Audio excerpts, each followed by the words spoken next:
Hey to all the spooks out there, welcome to our Halloween special. I'm Ange. And I'm Amanda.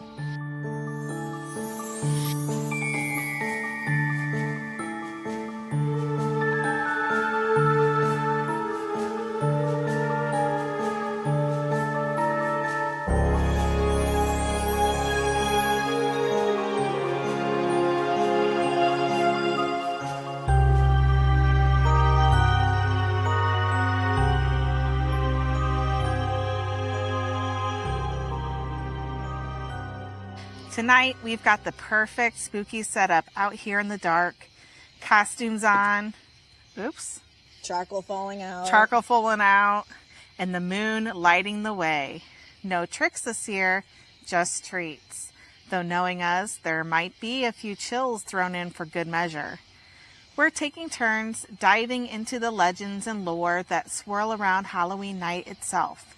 From haunted histories to why this one night a year seems to pull the veil between worlds just a little thinner. So grab your favorite candy, turn down the lights, and settle in. It's time for a spine-chilling Halloween special. Dun, dun, dun. Dun, dun, dun. Do you want to start? Mine is about Stingy Jack and the Jack-o'-lantern. It's also known as Jack the Smith, Drunk Jack, Flaky Jack, Jack-o'-lantern, and Pumpkin Jack. It's a mythical creature that sometimes is associated with All Hallows Eve, while also acting as the mascot for the holiday. It may be derived from the character Stingy Jack, and then there's this, not a poem, but maybe a poem. The Romance of Jack-o'-lantern. Greater churl was never known on this earth than Stingy John. From his door, the poor were turned, unrelieved, and cursed and spurned. One night Jack was homeward coming, midnight round his path was glooming. As he reached a river's side, someone near him moaned and cried. For the love of heaven, he said, mercy have and lend me aid.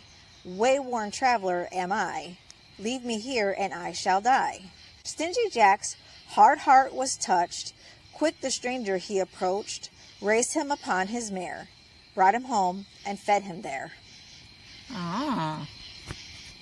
Yeah, isn't that kind of cute, I guess, in a way? Oh. It was an 1851 poem, but I don't know. I know poems are different. I just like poems that rhyme. So when they don't rhyme, it doesn't feel like a poem to me. Yeah. So it was an 1851 poem by Hercules Ellis. It dramatizes Hercules. It dramatizes the story of Stingy Jack. Its country of origin is Ireland, and the story goes: several centuries ago in Ireland, there lived a drunkard. Yeah. I never heard that word either. Yeah. I've heard Really? drunkard. Yeah. Drunkard. That's what they called drunk people way back in the day. I've never heard it. Yeah, a drunkard. Known as Stingy Jack. He was known throughout the land as a deceiver and a manipulator. On a fateful night, Satan overheard the tale of Jack's evil deeds and silver tongue. Unconvinced and envious of the rumors, the devil went to find for himself whether or not Jack lived upon his vile reputation. Jack, as usual, was drunk and wandering through the countryside at night when he came upon a body on his cobblestone path. The body, with an eerie grimace on his face, turned out to be the devil himself. Jack realized that this was his end, and Satan had finally come to collect him. Oh, man. I know. So Jack made a last request. He asked the devil to let him drink ale before he departed to hell. Finding no reason not to, he did. He granted his request. And then he took Jack to the local pub and supplied him with many alcoholic beverages. Upon quenching his thirst, Jack asked Satan to pay the tab for the ale. Much to his surprise, because he didn't carry any money, Jack convinced him to turn himself into a silver coin with which to pay the bartender and change back when he's not looking. Satan did so, impressed upon Jack's unyielding nefarious tactics. Jack stuck the now transmogrified Satan, or coin, because he turned him into a coin, and put him in his pocket, which also contained a crucifix. Oh. The crucifix kept the devil from escaping his form, so he was stuck as a coin. This coerced Satan. Sorry. Jesus. Yeah, one popped on me. We're going to go up in flames over here. This coerced Satan to agree to Jack's demand in exchange for his freedom. He had to spare Jack's soul for 10 years. So after the 10 years was up, he found himself once again face to face with the devil. This time he accepted it. It's a real fire, folks. Right. Jesus. All right. This time he accepted that it was his time to go to hell for good. As Satan prepared to take him to hell, Jack asked if he could have one apple to feed his starving belly. Of course, Satan was like, okay. You fooled me once, shame on you. Fool me twice, shame on me, right? Yeah. All right. So, he climbed the branches of a nearby apple tree, and Jack surrounded its base with crucifixes. Satan obviously was pissed the fuck off at the fact that he'd been entrapped again. He demanded his release. As Jack did before, he made a second demand, that he will never take his soul to hell. Having no choice, of course, the devil said, okay, and set him free. Eventually, the drinking took its toll on Jack, and he died. So regardless, he died anyway. And Jack's soul prepared to enter heaven through the gates of St. Peter. But he was stopped. Jack was told by God that because of his sinful lifestyle of deceitfulness and drinking, he was not allowed in heaven. Oh, man. Jack went down to the gates of hell and begged for admission into the underworld. Satan, fulfilling his obligation to Jack, could not take his soul. So Jack is doomed to roam the world between planes of good and evil. With only an Earth? Right? With only an ember inside a hollowed turnip to light his way. The legend of Stingy Jack is an Irish folktale about a cunning man who tricked the devil, resulting in his eternal wandering after death. Since neither heaven nor hell could accept him, the devil cursed Jack to roam the earth in only burning coal for light. He placed a coal in a carved-out turnip, which gave him the name Jack of the Lantern, or Jack-o'-lantern. The tradition of carving frightening faces into turnips or potatoes to ward off his spirit and evolved into the Halloween custom of carving pumpkins.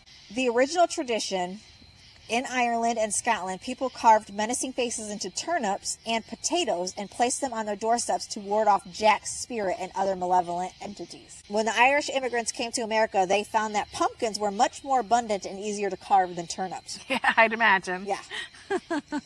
They began carving pumpkins, and the tradition evolved into the modern-day jack-o'-lantern to become a popular Halloween symbol. This was one of the pictures I found. Tell me that's not fucking creepy. It is, yeah. Freaking carved turnips. Things nightmares are made of. And that is the story of how it became to be Jack-o'-lantern. Cool beans.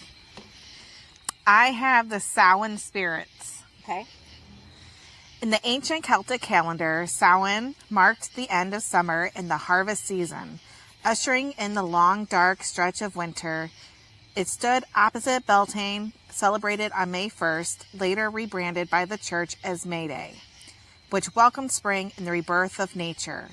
Samhain was a Celtic New Year, a threshold between light and dark, life and death. It was believed that on this night, the veil between the living and the dead was at its thinnest, allowing spirits to cross more freely between worlds. Villagers feared encountering the wandering dead or mischievous fae, so they disguised themselves with masks and costumes to avoid being recognized, or worse, followed home. Offerings of food and drink were left outside to appease spirits and ancestors, and an extra place might be set at the dinner table to welcome friendly visitors from beyond the grave. These ancient customs eventually evolved into our modern trick-or-treating traditions for Halloween. Bonfires were lit on the hills to keep away evil spirits. Oh. Evil spirit! Right here! Oh, I hear it burnt my hair. I smell burnt hair. Shit. Oh, I'm still on fire. You're still on. Shit, I'm on fire. Oh, man. Try to burn my titty off. You don't need those anyway, I guess. Okay. So that just happened. Evil spirits, we mean you no harm. Bonfires were lit on the hills to keep away evil spirits and warm the soul against the coming winter chill. Families gathered to feast, cast divination spells by candlelight. You got candle. Mm-hmm. And share stories of the otherworldly. Hearth fires in homes were allowed to die out and then rekindled from the communal bonfire, symbolizing unity and protection from the cold months ahead. The spirits of Samhain. So I'm sure you guys can hear that. I'm sorry. It's a home game for football, and every time the home team scores a touchdown, they light off fireworks. So that's what you're hearing. It's not gunshots. We're not that bad here yet. Yet. So. Okay, the Samhain spirits. Samhain night was said to bring out all manner of supernatural beings, some kind, others deeply dangerous. Here are a few of the most well-known spirits believed to walk the earth when the veil thins. Ishi. The Ishi were the Fae, or people of the mounds, ancient nature spirits who lived beneath the hills, powerful, unpredictable, and not to be trifled with. People left offerings of bread, milk, or ale to win their favor, or at least avoid their wrath. The Sluagh. Perhaps the most feared of Samhain spirits, the Sluagh, were thought to be the restless, wicked dead, souls who refused to move on, described as dark, shadowy shapes that flew through the night sky like flocks of birds. They sought out the dying to drag their souls away. Doors and windows facing west were kept closed to keep them from entering. The Cat-She. This fairy... What? Cat-She. Cat. C-A-T? Cat, yes. She. Okay. She. And she means fae, like Okay. fairy. The Cat-She, this fairy cat from Scottish lore, appeared as a large black feline with a white spot on its chest. On Samhain night, it prowled the countryside, blessing homes that left out a saucer of milk and cursing those that didn't.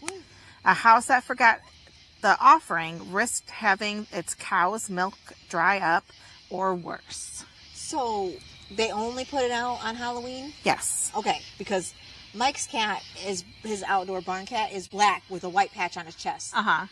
So it's sunny. So I got to leave out a saucer of milk on Halloween On the night. Halloween night. Okay. The next one is the Puka.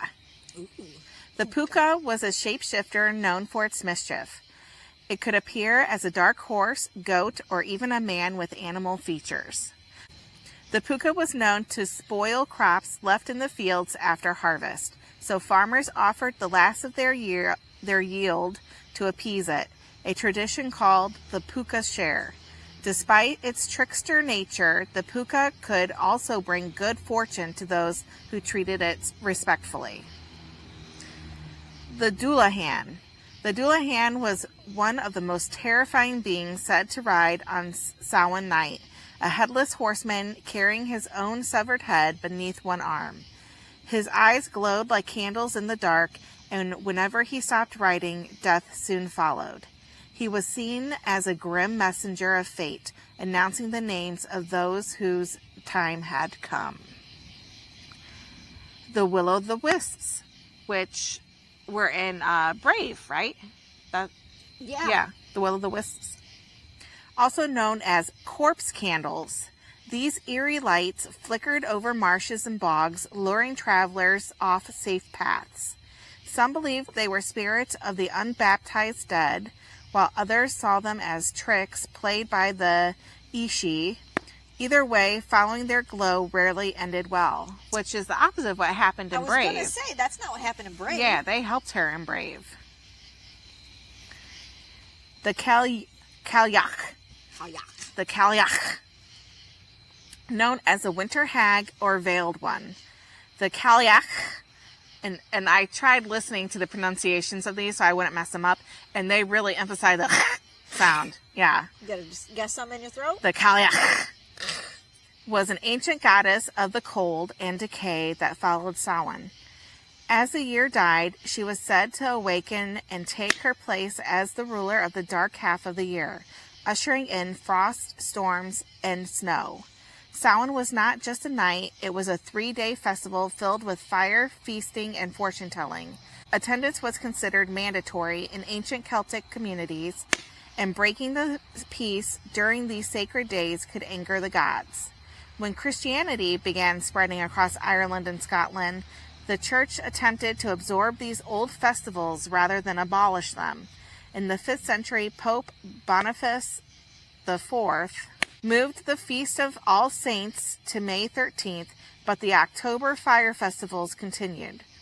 By the 9th century, Pope Gregory III officially moved All Saints' Day to November 1st, followed by All Souls' Day on November 2nd. The night before became known as All Hallows' Eve, and over time, simply Halloween. Even so, the spirit of Samhain never truly disappeared.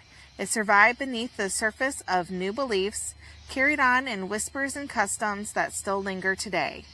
Modern pagans, Wiccans, and spiritual practitioners continue to honor Samhain as a spiritual new year, a time to remember the dead, reflect on the year gone by, and light fires to guide spirits home. Bonfires still burn, feasts are shared, and offerings of sweets or milk are left out for unseen visitors. And in some corners of Ireland and the Scottish Highlands, people still leave out the small saucer of milk, just in case the catshi, the ishi, or something else is still wandering the night. The Headless Horseman. An archetype of mythical figure that has appeared in folklore around Europe since the Middle Ages. The figures are traditionally depicted as riders on horseback who are missing their heads. These myths, You don't say. right? The Headless Horseman? Headless Horseman missing heads? I mean, On a horse? Thought? Who would have thought? These myths have inspired a number of stories and characters in culture around the world, including the legend of Sleepy Hollow. With Johnny Depp. Description of the folklore, or the, whatever. Depending on the legend, the horseman is either carrying his head or is missing his head altogether and may be searching for it. Famous examples include the Dullahan from Ireland, who is a demonic fairy usually depicted riding a horse and carrying his head under his arm, and The Legend of Sleepy Hollow, a short story written in 1820 by American writer Washington Irving, which has been adapted to several other works, obviously. Including, obviously, Sleepy Hollow from Tim Burton, The Adventures of Ichabod and Mr. Toad from Disney. We watched that the other night. Did you? Yeah. All right. Irish folklore. The Dullahan, or Dullahan, the dark man in, I guess, English, is a headless demonic fairy usually riding a horse and carrying his head under his arm. Some versions of the story claim that the Dullahan is a spirit of Crom Dubh, a Celtic god, worshipped in Ireland until the arrival of Christian missionaries in the 6th century. He wields a whip made from a human corpse spine. Ew. Yeah. When the Dullahan stops riding, a death occurs. Is that why it's like you crack it? You crack a whip, you're cracking your spine? Oh, I wonder. That's actually a pretty good question. The Dullahan calls out a name, at which point the named person immediately dies. In another version, he's the headless driver of a black carriage, the Hoist Budhar. A similar figure, Gan Sian, or without a head, can be frightened away by wearing a gold object or putting one in his path. So next time you come across a headless horseman, wear some gold or put some in his path and then he'll just run away. Does that have to be yellow gold or will white gold work? It doesn't say. Okay. Just says a gold object. I don't wear yellow. Me neither. Besides Mike's necklace, I don't wear yellow gold either. So, but it says a gold object, so maybe they do mean yellow gold, because this is back in the early century, whatever it said. Oh God, You're fine. Okay, this is the Scottish folklore. The most prominent Scottish tale of the Headless Horseman concerns a man named Ewan, decapitated in a clan battle at Glen Kinnair on the Isle of Mull. The battle denied him any chance to be chieftain, and both he and his horse are headless in accounts of his haunting of the area. Among the Highlands Scottish diaspora in Cape Breton, Nova Scotia, seeing the image or hearing the sound of a horse or headless rider is traditionally regarded as an omen of an imminent death within the family. In Welsh folklore, a number of stories of headless horsemen and women are also found in Welsh folklore. The Fenyu heb Unpen, English, the headless woman, who rides a Sethel heb Unpen, or a horse without a head.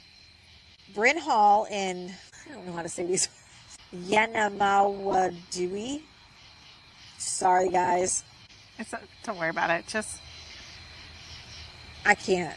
yeah. It's said to have been haunted by a headless horseman, which only came to an end when one of the hall servants discerned a message from the horseman identifying the location of a buried body. The body was said to be that of an illegitimate child fathered by the Lord of Bryn Hall. As Wales shares cultural similarities with Cornwall, it is possible that a version of the Welsh horseman, or a Cornish equivalent, may have been what was known to the parents of Washington Irving, who originated in Cornwall. German folklore. In Germany, the headless horseman stories come mostly from Rhineland. Rather than using decapitation, the headless horsemen killed their victims simply by touching them. They were reverents who had wandered the earth until they had atoned for their sins, sometimes by doing a good deed for a stranger. But instead of showing their gratitude by shaking hands, the stranger and the horseman held a tree branch between them, and the branch would wither and die, rather than the stranger. Another version of the legend spoke of Der Klapfos Reader, the headless horseman, who would warn the living of impending danger and chase down the punish the wicked. And now for the English.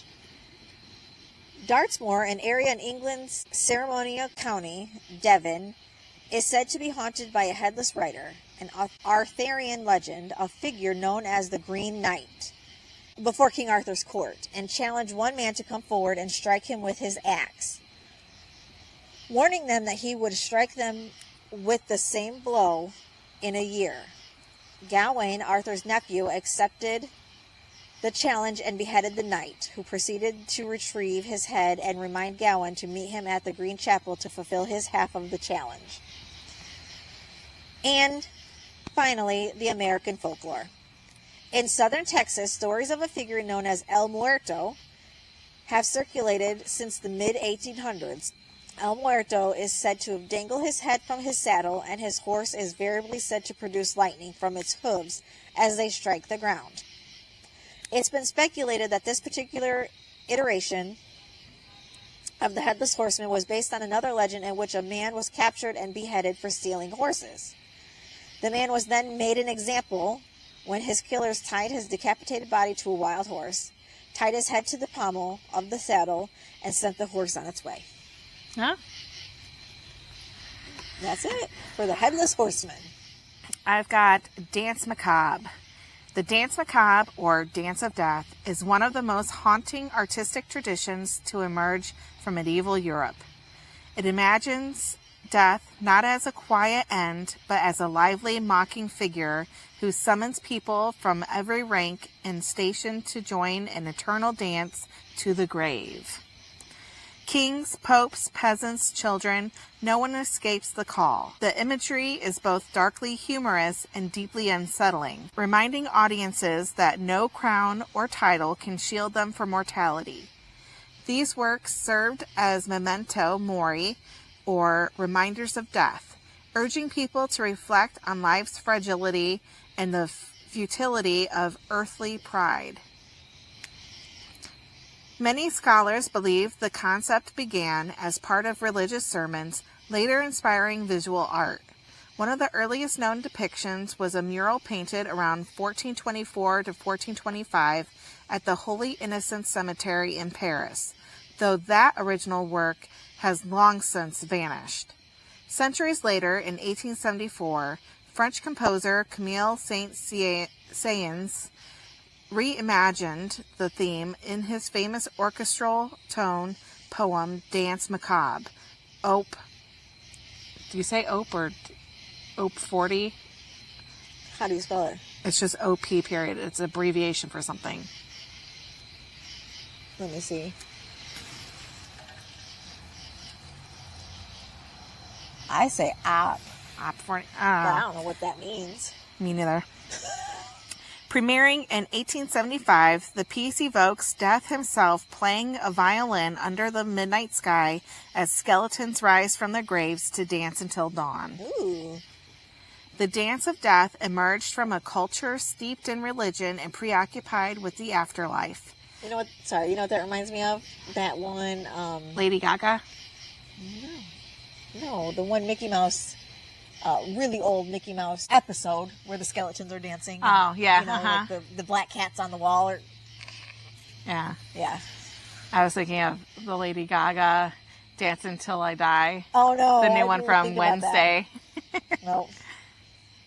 Also, there's Anita Blake, a vampire hunter book called Dance Macabre. Okay.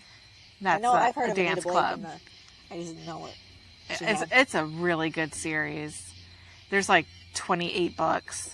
Dang. Yeah, I've read them all a couple times. Okay. I'll have to read them. They're dirty. Are they? They are dirty. All right, I'll definitely have to read They're them. like fucking vampires, fucking werewolves, fucking were-rats. Were-rats? Like, there's different strains. So there's a lot of sex in it. Oh, a lot. Okay. Like kinky shit. Okay. Yeah, it's good. Another touchdown. Woohoo. During the 14th century, new theological ideas about salvation, sin, and the end of days shaped how people viewed mortality. Churches often featured murals of the Dance Macabre on their walls, grim reminders that death came for all, no matter one's virtue or wealth. Medieval Christians found comfort in fear in equal measure. Artworks of the Virgin Mary and saints inspired hope, but scenes of dancing skeletons reminded them not to forget their inevitable end. Historian Francis Rapp noted that while believers took solace in the presence of holy figures, the Dance Macabre urged them not to forget the end of all earthly things. These images were not static, they were performative. The way the figures bent, turned, or gestured suggested actual movement, and the verses that accompanied them often mimicked the rhythm of real dance steps. Scholars like Elena Gertzman have suggested that these artworks, borrowed from the world of theater and ritual, meant to be both seen and felt, a moral performance that played out on the church wall. Although there's little hard evidence that an actual Dance of Death performance tradition existed, some historical accounts hint that the theme may have appeared in village pageants and court masques. Participants would dress up as corpses or skeletons from all walks of life, possibly inspiring the use of costumes during All Hallowtide, the early Christian season that included All Saints' Day to All Souls' Day. The true legacy of the Dance Macabre, however, lies in its visual art, murals, woodcuts, and illuminated manuscripts that carried the message of mortality across Europe. The 14th century Black Death changed everything. As plague swept through towns and villages, killing millions, death became a constant companion. Artists and writers began to process this collective trauma through dark imagery, grinning skeletons, decomposing corpses, and personifications of death itself. Art from this period often mixed horror with religious faith. Some works depicted the gruesome reality of disease, Others use the image of death to urge repentance and hope.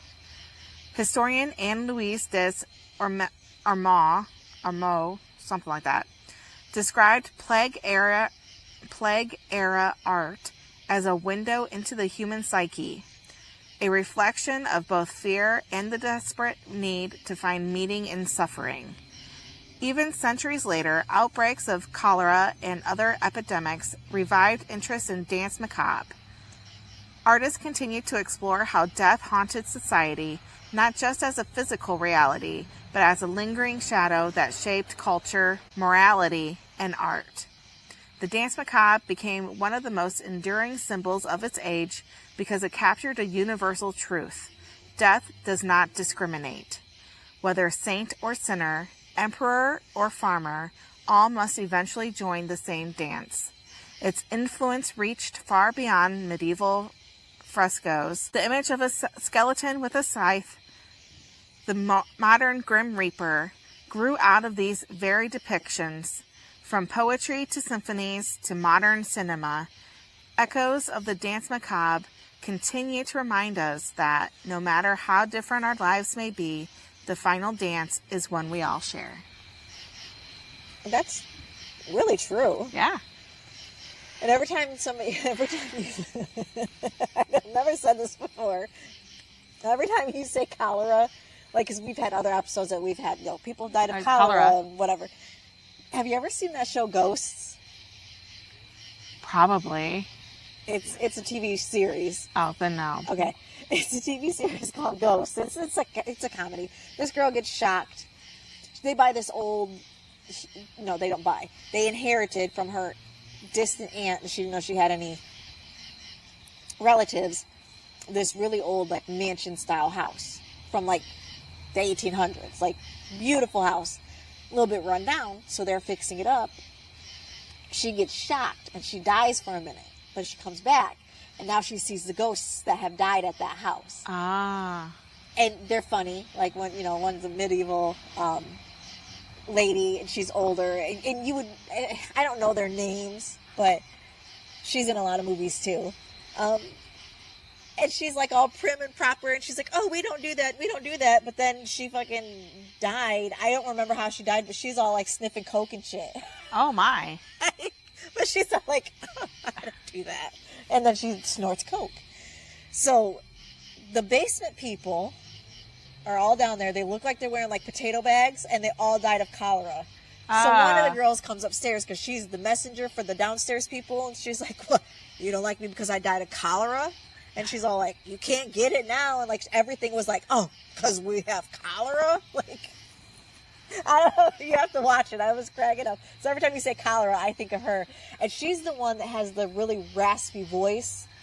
And she plays a lot of cartoon characters. I can't think of one that off the top of my head right now. But she plays a lot of cartoon characters. So, like, if you heard her voice, you'd be like, oh, shit, that's her. Okay. But, yeah. So I just crack up every time you say cholera because it's like, I think of her. So the Witches of Halloween Night. The legend of the Halloween Witches' Sabbath has roots in medieval and early modern European witch trials, fueled by the belief that witches secretly met on Halloween to practice dark magic. During this time, people feared that the witches flew through the sky, often on brooms, and had animal familiars, especially black cats, to assist them. These are superstitions led to widespread witch hunts where accusations of witchcraft were serious crimes and often resulted in deadly punishment. From the 15th to the 17th centuries, a panic over witchcraft swept through Europe, leading to the trial and execution of tens of thousands of people, a majority of whom were women. Mm-hmm. The Halloween Sabbath, and people believe that witches held secret gatherings on Halloween night, known as the Witches' Sabbath, where they would meet to perform evil deeds. Flying witches. Images of witches flying through the sky on brooms, cauldrons, or other objects were a common part of this folklore. This may have stemmed from a combination of superstitions and ancient crop fertility rituals where people jumped with broomsticks. Did you ever hear about that? Like, they jump with broomsticks to, like, help with fertility? Like, they jump over? Jump over, yeah. And then black cats as familiars. Black cats, in particular, became associated with witches believed to be familiars or animal companions that helped with spying and dark magic. This is the origin of the superstition that a black cat crossing your path brings bad luck. Okay. Yeah, that's it. And that was the witches of Halloween night, or how the witches became Part. Halloween tradition type thing. I have the spider and the witch. Oh, my next one is the black cat. Okay. Curse of the black cat. So, yeah, these all go together. In the realm of witchcraft, the spider is far more than a tiny creature lurking in shadowed corners or spinning webs in forgotten places. It's a symbol of mystery, magic, and the eternal cycle of creation and transformation. Across cultures and centuries, witches have viewed the spider as a sacred weaver, a being that embodies destiny, artistry, and the delicate balance between life and death. At the core of the spider's symbolism lies its web, a masterpiece of design and purpose. Each silken thread is an act of creation, reminding us that all things in the universe are connected. Just as a spider weaves with intention, witches are taught to weave their own fates with care, blending thoughts, actions, and energy into a great tapestry of existence. In many magical traditions, the spider represents the power of creation and manifestation. Its web teaches that even the smallest choices can ripple outward, shaping the world around us. Witches often draw upon spider energy in their spells to enhance creativity or to strengthen their connection to the unseen threads of destiny. Mythology across the world mirrors this connection to fate. In Greek lore, the Moirai, the Fates, spun, measured, and cut the threads of human life, just as the Norse Norns wove destiny beneath the roots of Yggdrasil. I don't know. Native American stories tell of grandmother spider who spun the world into being and taught humanity the power of language and creation. In every version, the spider is both creator and keeper of cosmic order, a timeless weaver of life's web. Yet, the spider's power is not limited to light and creation. It also dwells in the shadows, where death, decay, and rebirth intertwine. Its web often hides in dark corners, symbolizing the unseen mysteries of the spirit world. For witches working through shadow magic and exploring the underworld, the spider becomes a guide through transformation, fear, and the unknown. Spiders embody duality. They create and destroy, protect and ensnare. This balance between opposing forces is at the heart of witchcraft itself.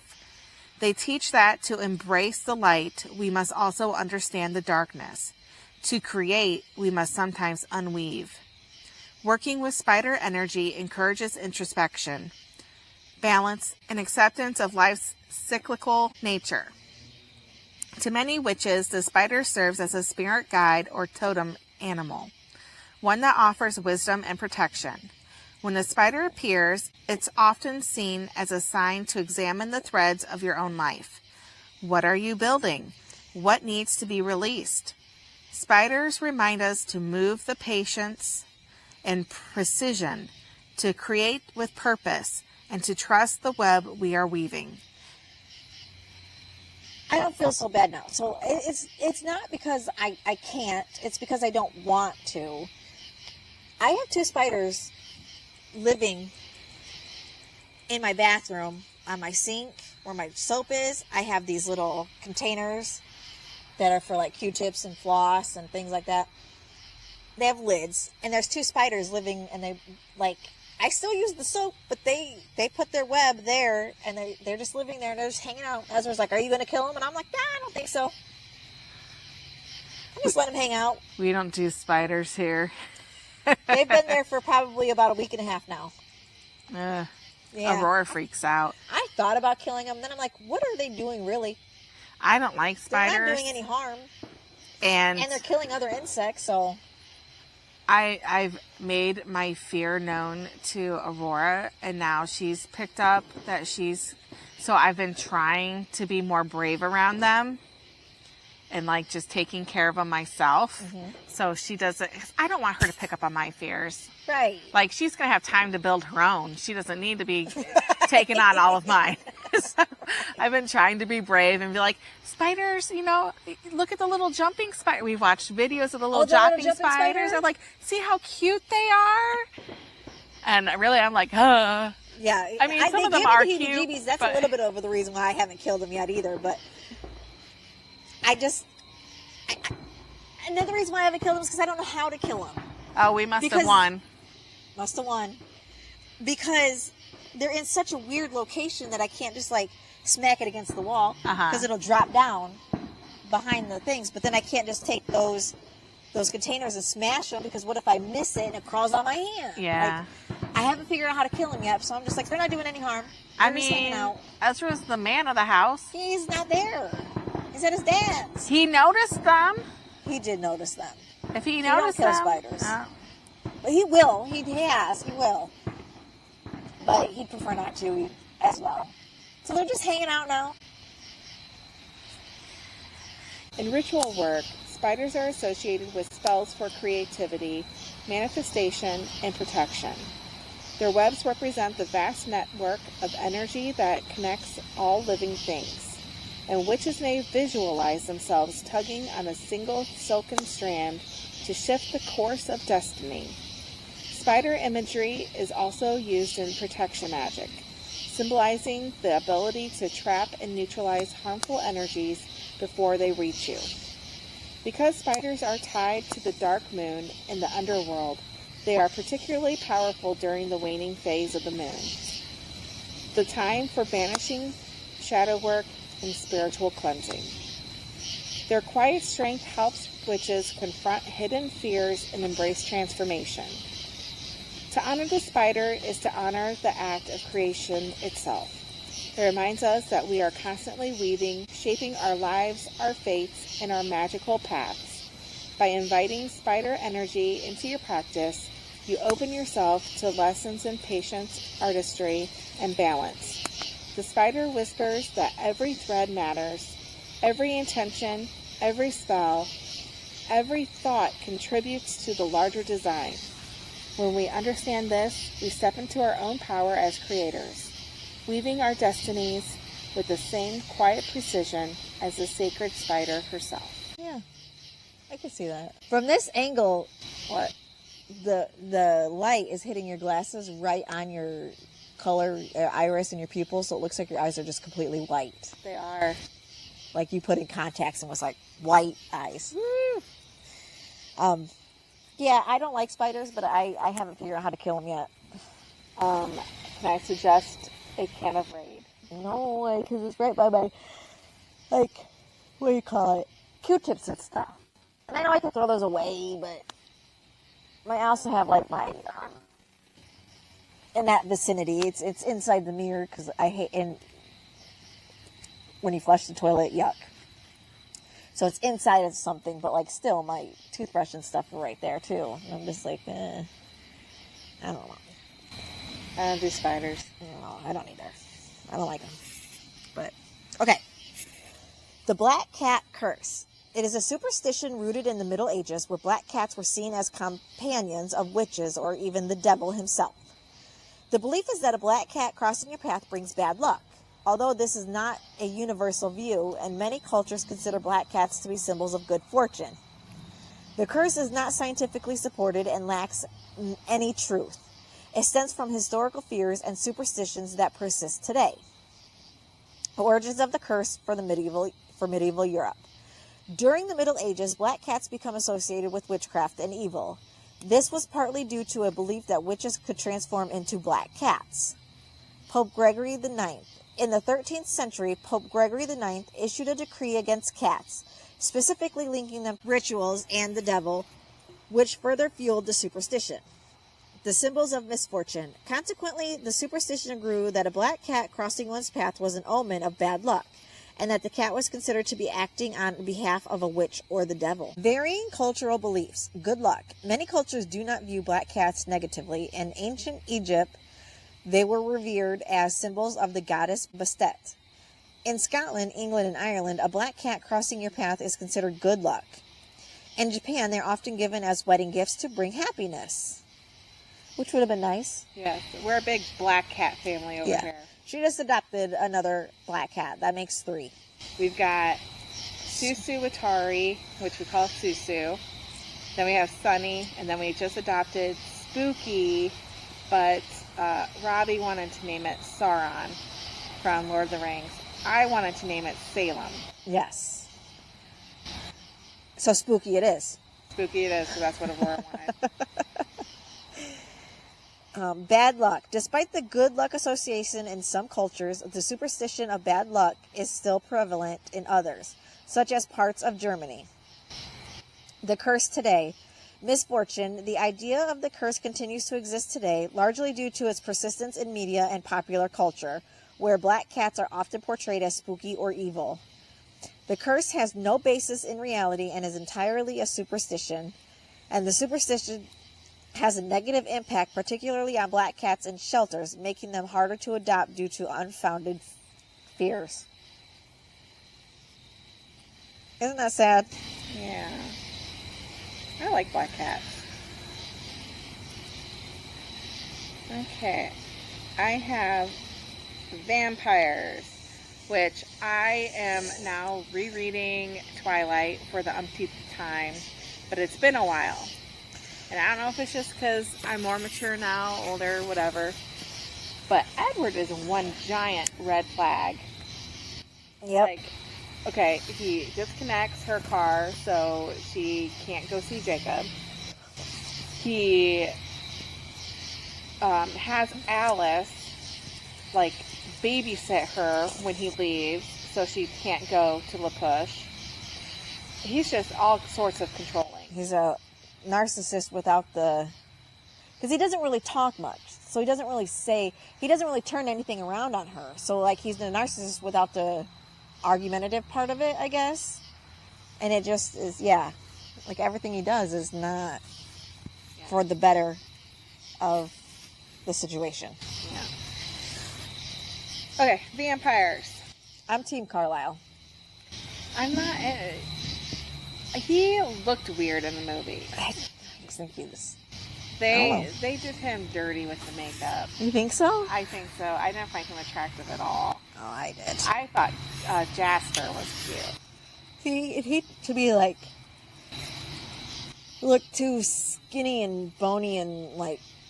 Like he's got this southern... Like he's got to poop all the time, but he's holding it in. Well, you know, we've all been there. Not all the time, though. But anyway. When you think of classic monsters, the kind that haunt the shadows and slip silently through the night, few are as iconic as the vampire. A creature cursed with eternal hunger, roaming the world after dark in search of the living to sustain its unholy life. Most of us picture Count Dracula, the elegant, bloodthirsty nobleman born from Bram Stoker's imagination in 1897. But the story of vampires began long before Stoker's Dracula stalked across the page. Vampire legends appear in nearly every culture, each with its own terrifying twist. In Romania, they are known as Strigoi, restless spirits rising from the grave. In Greece, the Brykolakas hunted their former neighbors, while Albania's Striga was a witch-like creature who drained life from sleeping victims. These early vampires were nothing like the pale, romantic figures of modern fiction.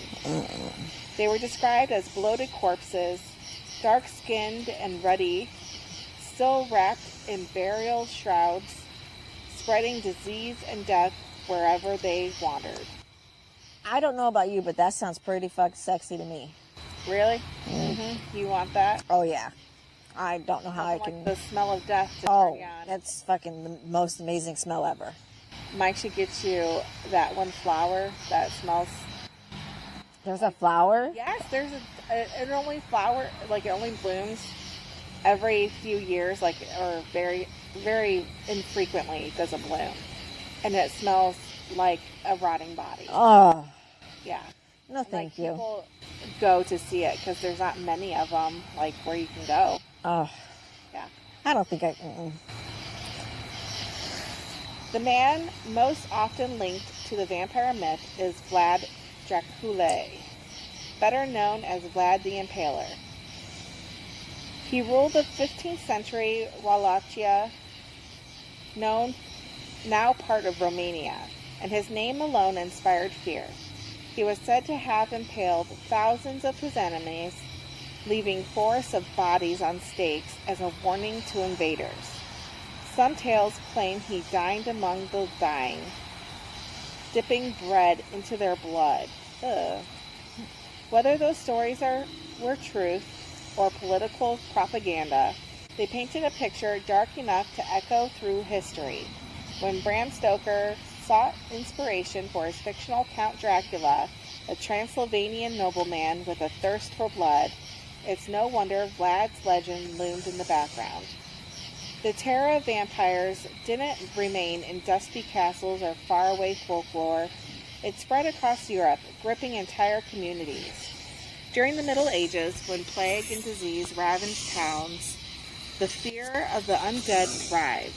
Victims of illness often bore unexplained wounds or blood around their mouth, and without medical knowledge, people saw proof of vampirism. In desperation, villagers dug up the recently deceased, searching for signs that their loved ones had returned from the grave. If a corpse looked too fresh, superstition dictated violent measures, a stake through the heart, decapitation, or even fire, to keep it from rising again. Could you imagine digging up Grandma and... Yeah, but it depends on when she was buried, too. You know what I mean? Yeah. Well, and how good she was preserved. Well, back in the Middle Ages, they weren't preserved. That's true. Yeah. But yeah, it depends on, if she was just buried 3 days ago, she's going to look good. Yeah. She was buried, 6 months ago. She ain't going to look too good. She good. shouldn't look too good.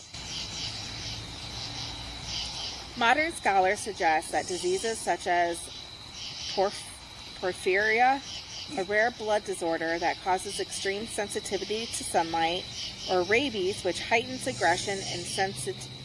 So that's what it is. What? They're not really vampires. They just have rabies. Yeah, maybe. Aggression and sensitivity may have fueled these old beliefs, but to those living through plague and panic, science offered no comfort. Only the wooden stake did. One of the most infamous vampire stories in American history took place in the late 1800s in Exeter, Rhode Island. Her name was Mercy Brown. After tuberculosis claimed several members of the Brown family, the townspeople grew convinced that one of the dead was feeding on the living. When Mercy's body was exhumed from its cold stone tomb, she appeared remarkably preserved. Not unusual, given the freezing New England winter, but terrifying to those who saw her. The villagers declared her a vampire.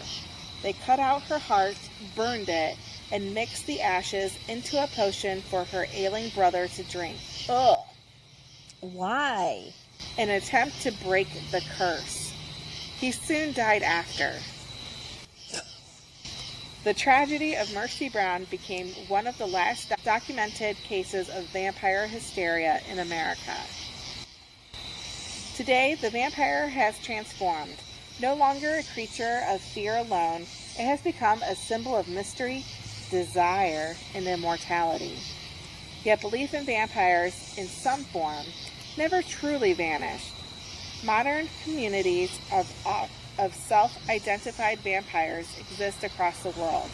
They live ordinary lives by day, but engage in private feeding rituals at night, often with willing donors.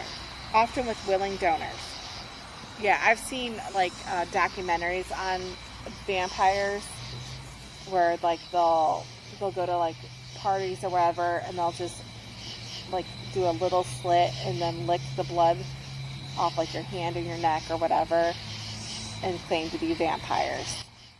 Like real life? Yeah. in Oh, real life. my. There's people that consider themselves vampires, and they do these things.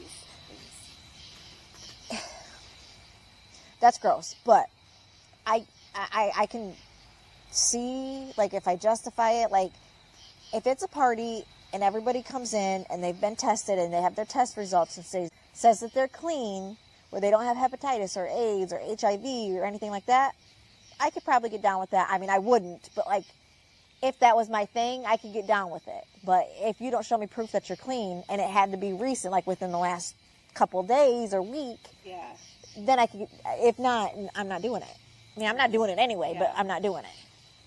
If that was my thing, you have to show me proof within the last couple days that you have no diseases, then I could do it. Yeah. But yuck. Not my cup of tea. Nope. Not my cup of blood.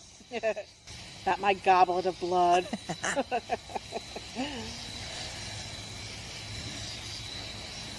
Some claim to draw energy rather than blood. Many describe the practice not as a curse, but as a necessity, a way to maintain balance and vitality. From the decaying villages of medieval Europe to the glittering streets of modern cities, the vampire has endured, changing shape but never dying. It represents everything that both repels and fascinates us: death, immortality, and the hunger that can never be satisfied. Perhaps that's why vampires remain so deeply rooted in our collective imagination, because buried somewhere in their legend is the reflection of our own fear, not just of death, but of living forever, alone in the dark, watching the world move on without us. So as you listen tonight, and the wind rattles against your window, remember, some legends never rest. They simply wait for nightfall. That's kind of depressing. Yeah. When you look at it, like, you just wait and everything else around you lives and goes on and dies and you're just there. Well, and that's something that Edward said. Oh, Bring God. it back to Twilight. When Bella is freaking out because she doesn't know what she's going to tell Charlie and Renee and all that. Mm-hmm. And he said, well, in a couple decades, you won't have to worry about it because everybody you know will be dead. Yeah. That's true. Yeah. It's sad. That's sad. I don't think I could do it. I would so do it in a heartbeat. Really? In a heartbeat. I guess if I had the choice to live forever and I could take anybody with me, I could do it. Like, if I could have my son live forever. I guess it depends on what this version of vampire is. If it's a grotesque looking corpsey vampire. Like Nosferatu? No. Yeah. If it's where I get to be beautiful and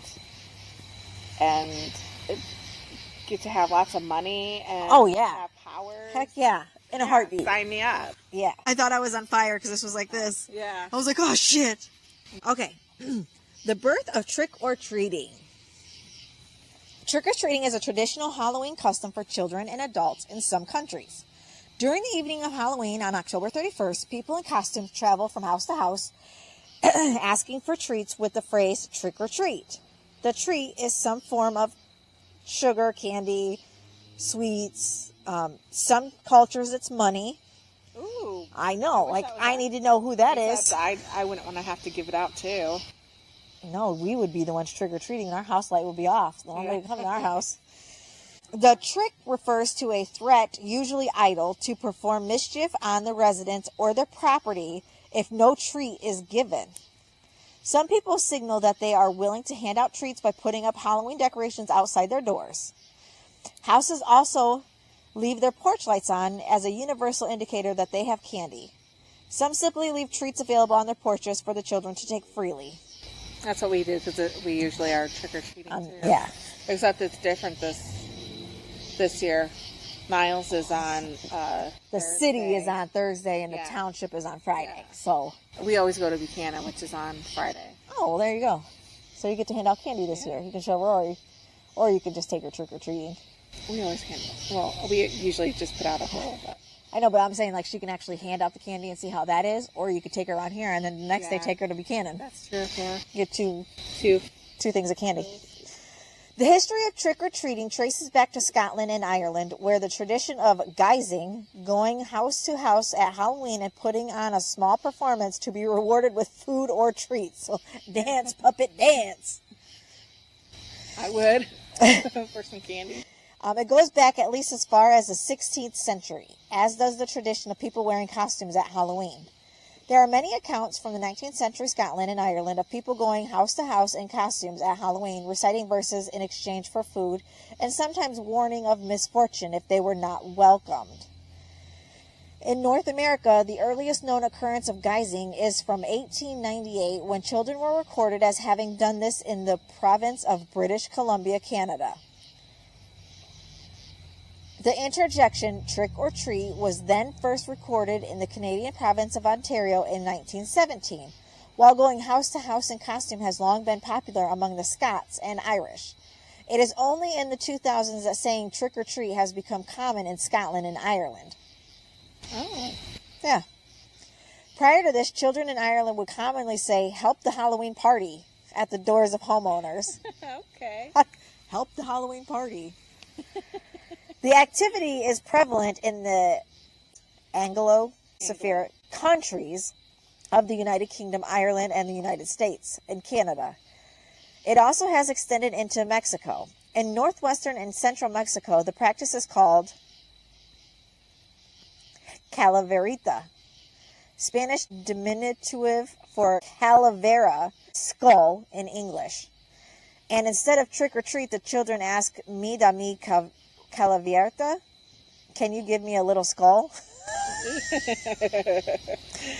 Where a calaverita, oh, that's what it is. "Me da mi calaverita. Can you give me a little skull?" Where calaverita is a small skull made of sugar or chocolate. Okay. Sugar skull. Okay. Yeah, sugar skull. Sugar skulls. I didn't put that together. Duh. Traditions similar to the modern custom of trick-or-treating extend all the way back to She with a sugar skull tattoo. classical antiquity, although it is extremely unlikely that any of them are directly related to the modern custom. The ancient Greek Athenaeus of Naucratis records in his book The Deep Encephalitis that in ancient times the Greek island of Rhodes had a custom in which children would go from door to door dressed as swallows, singing a song which demanded the owners of the house to give them food and threatened to cause mischief if the owners of the house refused. Trick or treat, smell my feet, give me something good to eat. If you don't, I don't care. I'll pull down your underwear. Maybe. Was that it? It doesn't say, but we'll go with it. This tradition was claimed to have been started by the Rhodian lawgiver Cleobulus. Medieval Christian era. Souling. A soul cake, have mercy on all Christian souls for a soul cake. That's a popular English souling rhyme. It's the same word over and over, but okay. Starting as far back as the 15th century among Christians, there had been a custom of sharing soul cakes at All Hallowtide, October 31st through November 2nd. People would visit houses and take soul cakes either as representatives of the dead or in return for praying for their souls. Later, people went from parish to parish at Halloween begging soul cakes by singing under the windows of some such verse as, "Souls, for a soul cake, pray you good mistress a soul cake." They typically asked for mercy on Christian souls for a soul cake. It was known as souling and was recorded in parts of Britain, Flanders, southern Germany, and Austria. Shakespeare mentions that practice in his comedy The Two Gentlemen of Verona. When Speed accuses his master of pulling, whimpering or whining, like a beggar at Hallowmas. Hallowmas! We should start a Hallowmas party. Huh? Well, I'm not dinner. doing anything. No, we're not doing parties. Just the dinner. Western England, mostly in the countries bordering Wales, souling was common. According to one 19th century English writer, parties of children dressed up in fantastic costumes went round to the houses and cottages, singing a song and begging for cakes, spoken as soul cakes, apples, money, or anything that the good wives could give them. In England, souling remained an important part of All Hallowtide observances until the 19th century in both Protestant and Catholic areas. Mumming. Since the Middle Ages, a tradition of mumming on a certain holiday has existed in parts of Britain and Ireland. It involved going door to door in costume, performing short scenes or parts of plays in exchange for food or drink. The custom of trick-or-treating on Halloween may come from the belief that supernatural beings or the souls of the dead roamed the earth at this time and needed to be appeased. Samhain. It may otherwise have originated in Celtic festivals. Samhain, held on the 31st of October through November 1st to mark the beginning of winter in Ireland, Scotland, and the Isle of Man, and Callahan Gael in Wales, Cornwall, and Brittany. The festival is believed to have pre-Christian roots. In the 9th century, the Catholic Church made November 1st All Saints' Day among Celtic-speaking people. It was seen as a liminal time, when the spirits or fairies, the Ishi, and the souls of the dead come into our world and were appeased with offerings of food and drink. Similar beliefs and customs were found in other parts of Europe. It is suggested that trick-or-treating evolved from a tradition where people impersonated the spirits or the souls of the dead and received offerings on their behalf. S.V. Peddle suggests that they personify the old spirits of the winter, who demanded reward in exchange for good fortune. Impersonating these spirits or souls was also believed to protect oneself from them. Guising in Northern Halloween. In Northern Ireland, masks are called false faces in Ireland and Scotland. In Scotland and Ireland, guising, children going from door to door in disguise or secular and a gift in the form of food, coins, or apples or nuts for the Halloween party. In more recent times, chocolate is given out to the children. The tradition is called guising because of the disguises or costumes worn by the children. In the West Mid-Scots dialect, guising is known as gallotions. In Scotland, youths went from house to house in white with masks. In Scotland, youths went house to house in white with masked, painted, or blackened faces. Which, not okay in today's time. Often reciting rhymes and threatening to do mischief if they were not welcome. Guising has been recorded in Scotland since the 16th century, often at New Year. The Kirk session words of Elgin named men and women who danced at New Year. 1623, 6 men described as guisers or guisers performed a sword dance wearing masks and visors, covering their faces in the churchyard and the courtyard of a house. They were each fined 40 shillings. A record of guising at Halloween in Scotland in 1895 describes masqueraders in disguise carrying lanterns made out of scooped out turnips. Visit homes to be rewarded with cakes, fruit, and money. Halloween masks are referred to as false faces in Ireland and Scotland. A writer using Scots language recorded guisers in Ayr, Scotland in 1890. I had in mind it was Halloween. The wee Italians boys were at it already, ringing a boot with their false faces on and their bits of turnip back lanterns in their hawn, which is hand. Guising also involved going to wealthy homes in the mid-1920s. Boys went guising at Halloween up to affluent Thornton Hall, South Lancashire. An account of guising in the 1950s. Ardrossan, North Ayrshire, records a child receiving 12 shillings and sixpence, having knocked on doors throughout the neighborhood and performed. Guising is first recorded in North America. Author Nicholas Rogers cites an early example of guising in North America in 1911. where a newspaper in Kingston, Ontario, Canada, reported children going guising around the neighborhood. The article itself details the practice as such. Between 6 and 7 o'clock, the children began to appear in the streets, disguised with all kinds of masks and costumes. The usual program of visiting the corner grocery stores, hotels, and private residences was carried out. The youngsters' effort as electrocutionists and vocalists being rewarded with money, apples, nuts, etc. American historian and author Ruth Edna Kelly of Massachusetts wrote the first book-length history of holiday in the United States, the Book of Halloween, 1919, and references souling in the chapter.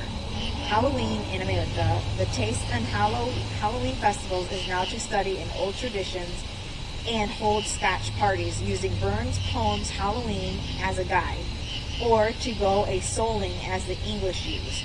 In short, no custom that was once honored at Halloween is out of fashion now. Despite the concept of trick-or-treating originating in Britain and Ireland in the form of souling and guising, the use of the term trick-or-treat at the doors of homeowners was not common until the 1980s, with its popularization in part through the release of the film E.T. Guising requires those going door to door to perform song or poem without any jocular threat. And according to one BBC journalist in the 1980s, trick-or-treat was still often viewed as an exotic and not particularly welcome import, with the BBC referring to it as the Japanese knotweed of festivals and making demands with medicines. In Ireland, before the phrase trick-or-treat became common in the 2000s, children would say, help the Halloween party. Very often the phrase trick-or-treat is simply said and relevers are given sweets, with the choice of a trick or a treat having been discarded. And the last one is the werewolf's curse. Among the creatures that stalk through old folklore, none are quite as tragic or terrifying as the werewolf. The very word traces back through time from the Old English werewolf, which is W-E-R-W-U-L-F, meaning man-wolf, to even older European tongues that spoke of humans cursed or chosen to take on the shape of a beast. In some ancient texts, they were called lycanthropes, from the Greek lykos for wolf and anthropos for man, a name that still echoes in myths and modern horror alike. As its core, lycanthropy is the belief that a human being can transform into a wolf. Sometimes it's said to be a punishment or a curse, other times a dark gift brought on by a ritual, a bite, or a pact. The full moon, that cold, unblinking eye in the night sky, became the symbol of the change when man and beast merge into one. The earliest written references to people turning into wolves appear in Roman and Greek writings, stories told by Petronius in the 1st century, and chroniclers like Gervase of Tilbury in the 12th. But belief in werewolves spread far beyond the ancient world. Across medieval Europe, whispers of wolfmen grew alongside fears of witchcraft. By the 1400s, when witch hunts swept through the continent, accusations of lycanthropy often appeared beside those of sorcery. In Switzerland, France, and Germany, men and women alike were put on trial, not just for witchcraft, but for running with wolves, summoning them, and even becoming one. One of the most infamous was Peter Stump, a German farmer executed in 1589 after confessing under torture to being a werewolf. Which, who wouldn't? Yeah, if you're being tortured, you're going to say whatever you think they want you to say, so it stops. Yep. Like, yeah, you don't. I know I'm not a werewolf, but you're not going to stop until I admit it. So yeah, I'm going to say it's a lose-lose situation. If I am a werewolf, you're going to kill me, and if I'm not, you're going to torture me till I die. Yeah, might as well get it done and over with. Yep. That's just like when we were talking. I know I say this a lot. That's just like we were talking about fucking digging your own grave. Yeah. No, just get it over. I ain't digging shit. You can just kill me now. I'm not. No, you're gonna kill me either way. Why would I work and be tired just to die? Nope, not doing it. Nope. His tale, full of horror and blood, fueled panic for generations. These hunts reached their height in the 16th and 17th centuries, fading slowly as Europe entered the Age of Reason. But the fear never truly vanished. It simply shifted from the courtroom to the pages of folklore and later Gothic literature. The werewolf legend evolved over time. Early versions told of humans who could shed their skins or wear enchanted wolf pelts to take on the form of the beast.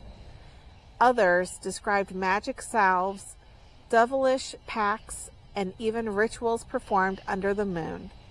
Some stories say you could become a werewolf by sleeping outside on a summer night beneath the full moon's light, or by wearing a belt made of wolfskin. In other regions, dark magic was blamed. Witches, ointments, or curses cast by saints and spirits alike. In medieval writings, both God and the devil were said to hold the power to grant or inflict the wolf's form. In ancient Greece, the tale of King Lycaon tells of a ruler who dared to serve human flesh to Zeus as a test of divinity. The god, enraged, transformed him into a wolf, the first of his kind. Variations of this myth speak of Arcadian men who became wolves for 9 years during secret rituals to Zeus, only regaining their humanity if they resisted the urge to taste human flesh. Stories like these show how the werewolf symbolizes punishment, corruption, and the thin line between man and monster. Later Christian writers used such tales as warnings against sin and paganism, claiming that only divine power or true faith could cure the afflicted. In folklore, identifying a werewolf wasn't always easy, but certain traits were said to give them away. A unibrow, sharp or curved nails, A unibrow? You don't have a unibrow. A unibrow, sharp or curved nails, low-set ears, or an unusual gait could betray their nature.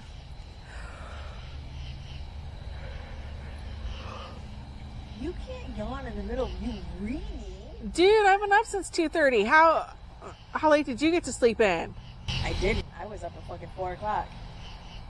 That's later than that. 2:30. Yeah. No, I was up at 2 o'clock and then 4 o'clock. Actually, I was up at 1 today. Like, I can't fucking sleep. I had to pee and then I just couldn't fall back asleep. Me too. And so I had a bowl of cereal. And watched Charmed.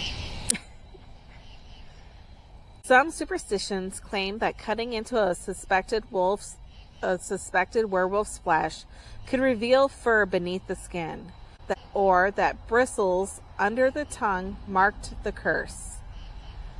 When transformed, the creature often appeared as a wolf larger and more intelligent than any ordinary beast, sometimes walking upright, sometimes missing a tail, and occasionally retaining human eyes or a haunting voice. After the change, victims were said to walk weak and haunted, exhausted by what they had done under the moon's command. Not all werewolves were monsters or monsters of evil. In one remarkable case from 1692 in Livonia, an elderly man named Theus claimed that he and others were hounds of God.